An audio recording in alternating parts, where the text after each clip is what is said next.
Ok, la besoin ya chatu ya moi la beto on ya bonga. Kwenda. Babi akifumu na batu akifumu abau. Boya ga ko filmer, boya ga ko filmer, boya ga ko filmer. Ya kuku ekobima na poisa na tango suka. Bureau magazine poisa tela biso likambo, boya ga ko filmer, boya ga ko filmer. On comprend que ya. Boya ga ko filmer. On me ça va s'écrire, on va s'écrire sous tout va papa ba ça.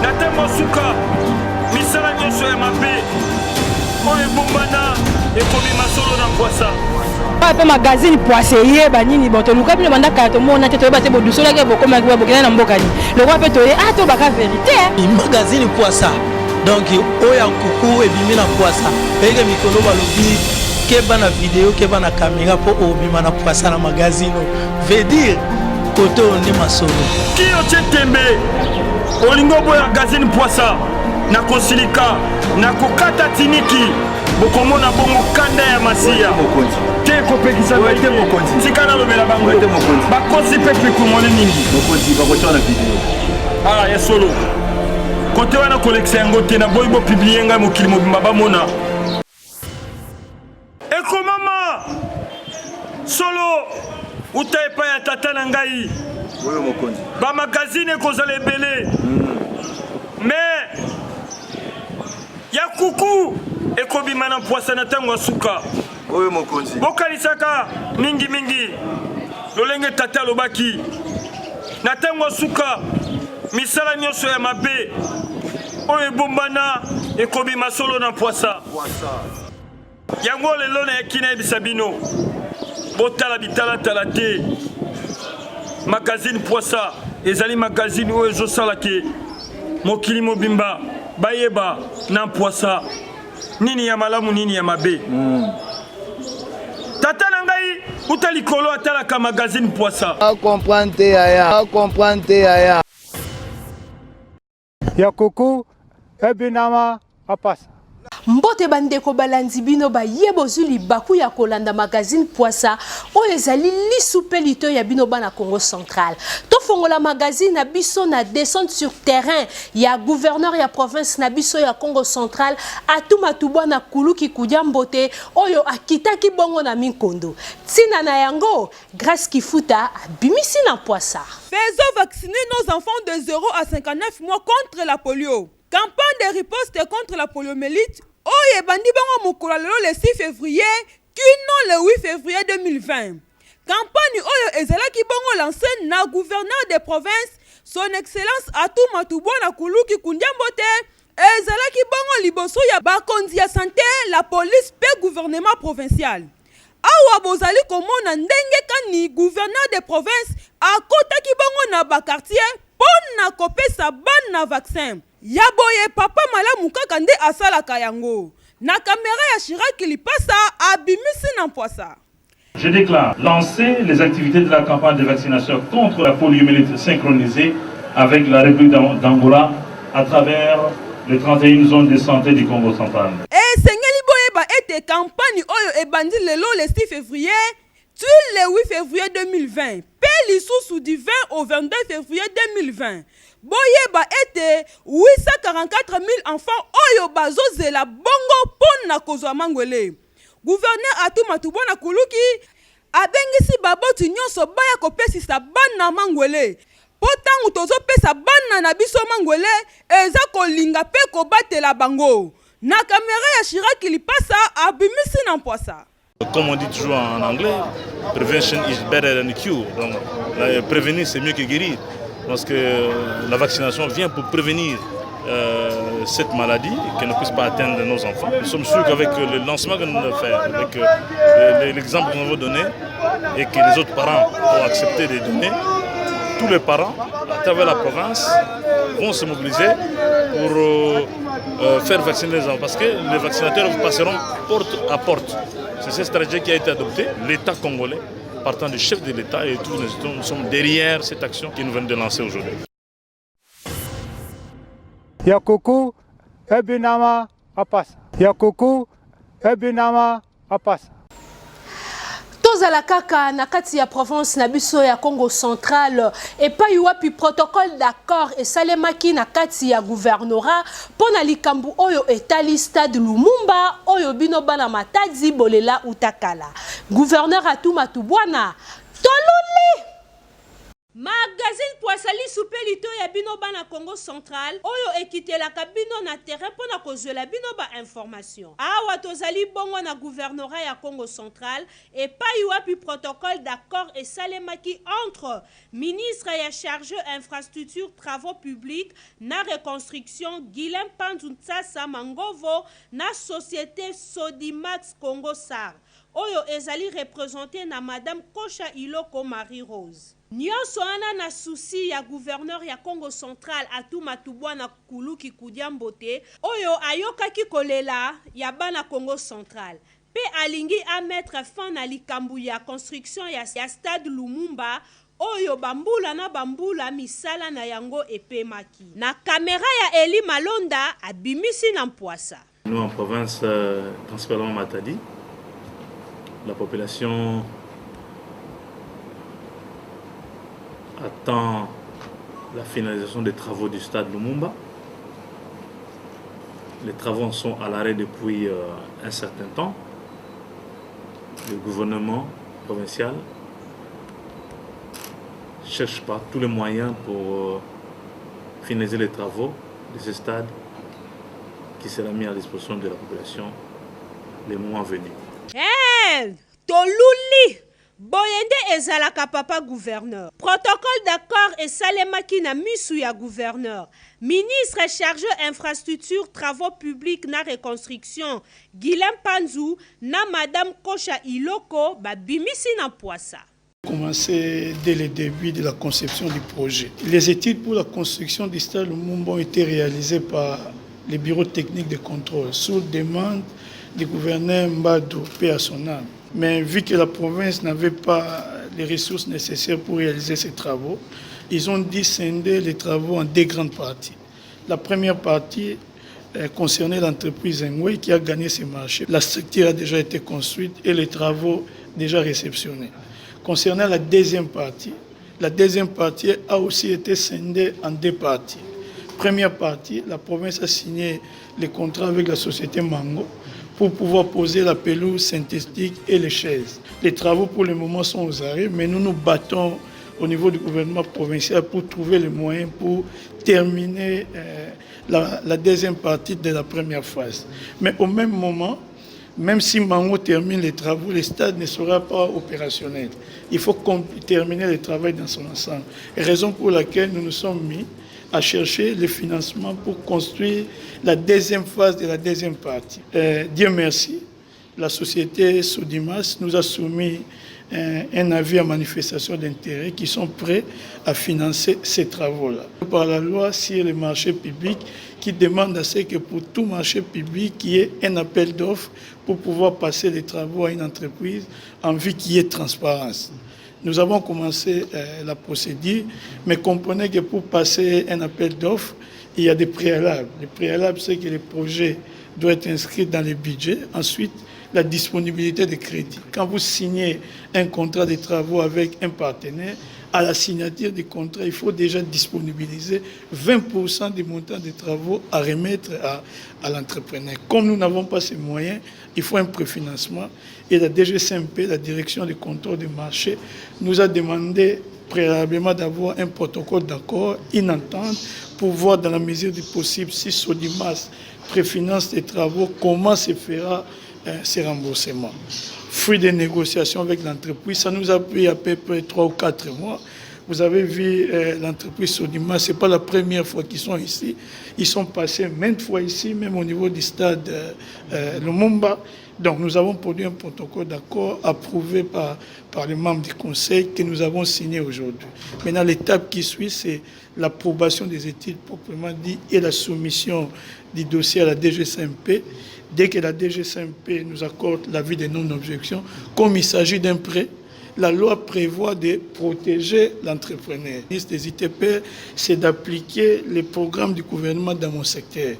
le gouverneur a promis qu'il va construire ces stades-là. Nous nous mettons en œuvre pour pouvoir réaliser le projet. Donc moi, je crois qu'on va aboutir à ça. Et pour la petite histoire, quand on a cassé ces stades, c'est moi qui étais ministre des ITP. Peut-être que Dieu a voulu que je rentre encore pour finaliser le travail que j'avais commencé il y a longtemps.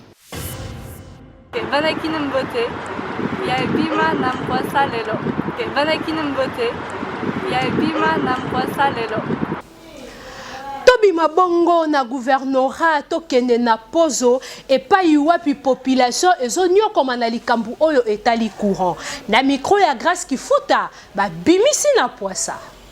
Magazine poisa li supelito ya bino bana Congo Central ekitaki bongo na quartier Pozo.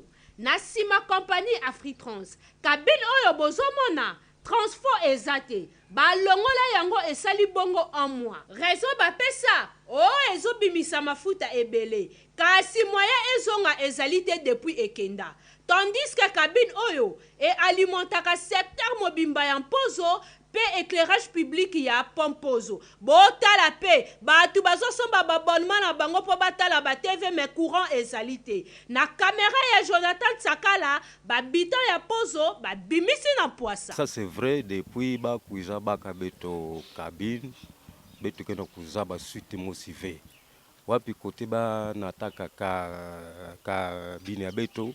En tout cas, ça dit la beto le tout ça me bakuza bikal beto cabine ina parce que beto kena insécurité totale na quartier beto kwa. Insécurité totale. Donc à partir ya 20h donc il faut que ça moyen ça monange kota na inzo. To senga bazong service courant dans l'immédiat parce que na hôpital boye tant tout ça avec difficulté d'abord. Na bakaya butu donc ko ça na ba torche et ça passe. Sinon, il cause à la terre. Mais vraiment, tout ça, des briques comme ça là. Donc, na butu na passi, na ba torche. Donc, il y a un truc en tout cas, besoin de se courant rapidement pour faciliter biso pour na ko ça na butu. Oyebi que tant on konje yaki balobaki les pepe d'abord. Mais tozoye baté cabine depuis katisa na ngambu. Donc, ezata na trajet mingi te penezo o peneko pekesa ke cabine comme même mini choyo. Mais sinon tozoye baté mbongo bazwaka so batia yango na ba poche na bango cabine ezaka awa bazala ba camion bakotindi ya biso pe ba camion ye bamemela biso cabine ane koma donc depuis to tikala koto basinga na biso bazoyiba ngo so vérifier ba quartier musu basinga ja bakomo yiba parce que courant eza soute bandi bakomo boma na quartier soko mati likolo boye na banjete za ona bazoboma likolo banjete parce que courant ezate toza na posa courant ya to sengi pena na maire de la ville na ba konja mboka o basala makasi po quartier oyo eza quartier mongo eza reconi quartier Pozo na ko sepela na likaniso bozwi bo memeli biso caméra na bino na kacha quartier na biso ba jeune toza sensibiliser to koloba na minute to kende nguna mais toza ata la force te o to memela cabine wana bazana ba camion basala effort batini la biso courant ba bonnement na biso to somba ici là pour la nini kozanga courant mais na kosenga kaka na Nzambe apesa ba konya mboka makanisa malamu pote basunga biso po mboka na biso za na pasi mingi pena pour la makamotali courant ndena bona lembi na yebi kuteloko lobate na poso to na pasi to souffrir banda courir kenda to ebite so balingi nini non kuna lembi na poso ko to vanda ko to esilinga poso kuna longwa na ngai do vimo to mene ko to pesa pasi boso ya so solution na poso eza pasi courant pasi mai pasi papa siko to kende wapi mam na longwa na ngana ke na ngata nzanza na ke kikanda pona poso na lembi papa bana telefone nge kangama demo ngoyo nazo rate ba pel pour anini en tout cas zo simba te boso ya so solution ya koko ebinama apasa ya koko ebinama apasa tolonga bongo na likambu oyo etali courant tolobela mai na micro ya Jonathan Tsakala babita ya Pozo babimisi na poisa. L'eau c'est la vie régie des eaux et le bas awa kaka na quartier Pozo et pas yuapi likambo ya mai ezali konyoko la bango noko problème mai esa la biso passe neti ngai olobi bien na uchobota bakushi yango wana yango abotala eluka nini mai nazosokola bakushi te mpona mai eza te mai balobi na mai babi na l'eau c'est la vie. L'eau c'est la vie yango balobaki elukuta oya solo toza na régie des eaux eza awa toza na fleuve toza na mai ya pose ya monene eza awa siko nini yango zokoampeshe mpo batindela biso mai batiela biso basuza peto swadiza basuza peto batiela biso eza nango baetikete bapompi to ndenge nini tokelelaka mai ekomela ifo toniokama tokende na biteke kuna neti nga na uti obotela nga sika nakende omemaka mai musika kuna na bapasi bangomba oyo mwana natiki kosundola mwana nakelukaka mai metandise toza na bapompi eza baproche nini bapompi ya bikeko ebimisaka mai te eza nango bastati batiela biso mai eyaka te depuis batiela biso mamonima ti lelo ebimisa nango mai te ça fait soki combien des années déjà tozolanda mai ezala koto toza na difficulté ya mai fo tomata pika mbia kuna bamakambo ebelebe donc epasi vraiment ezali pompe ebimisa depuis bakatama batio kota fitrance awa ti siko mai ebimaka su te kutu bakendaka kotoka mai esika moko fausse affaire na kamera ya Eli Malonda babimisi na mpwasa tometu bale bafuma bwala ke babongisa baupe kuna bapompi batula bapompi po bana mona pasi mpo awa montagne ya ngolo bana kunio kwa masutu beto pe awa beto bafuma nkelo po beto toyeke bafuma nkelo po maza ke pembe donc ngemona mezanga kutu na maza samna nini bao bakekuza fulu kila beto awa na pika mbia donc tuno kutala ba ya ubeno beto kuna maza donc bafuma bwala beno bongisila bato ndimba kuna fitrance chikuna na bamomo bana kukwiza tikwa kuza nyokola beto batapika mbia beto ke pembe na maza metungi na mona beto na kuzanga maza kunwa samna nini bata pompe bana kuza fulu kila beto awa ba kuna na ndimba ngemona ba metula ba pompe yani pompe ba yebo klaka tokosenga kaka na bakonzi batala kwe oyo ya mpozo po soki te fausse affaire mbote ya bima na mpwasa lelo soki sabongo magazine Poissa na biso oyo ezali lisu pe litoyi ya bino bana Congo central na mboka ya Lukimba kuna ba expliquer biso mpidi eza nini Landrine Siku na Chirac Lipasa ba bimisi na Poissa awa tozali bongo na mboka Lukimba libanda ya Matadi eloko bozali komona babengaka yango mpidi bamemelaka yango biloko ebele lokola manioko pondu bakoni pe biloko ya ndenge na ndenge kasi likambo ya kokamwa esika mikolo kaka bamemaka yango bana mikepe bazomema yango mama Ndangila Londa Viviane na micro ya Joël Akachi abimisi na Poissa toluli tuka eloko nazosala papa kombo nango pidi tobengaka ngo na mongongo ya mboka na biso ya bayombe pidi wana tomemelaka ngo biloko nyonso eutaka na zamba tomemaka ngo na wenze te me tomemelaka ngo biloko oyo ya zamba kombo nanga mama Ndangila Londa Viviane ka bapidi mosusu ememaka ba 5 kilo pe c'est pas ya faso ndenge ya makasi na yo ya nzoto wana ekumema kilo wana tukapona kozwa ngo ezanaka mikaka tete me koto oyo ezalaka pase uta kaka mayombe ezala nango pasi te utaka na zamba utaka na isobete biloko oyo ezalaka kaka na zamba biso mayombe nzete mosusu ezate otokapo makasa na etokangela kango kwanga magazine Poissa ekutaki mwana moko na âge ya 14 ans na caméra Eli Malonda abimisi na Poissa ota yakifanya fe kilo mais sikinge na tabiba yakifanya kilo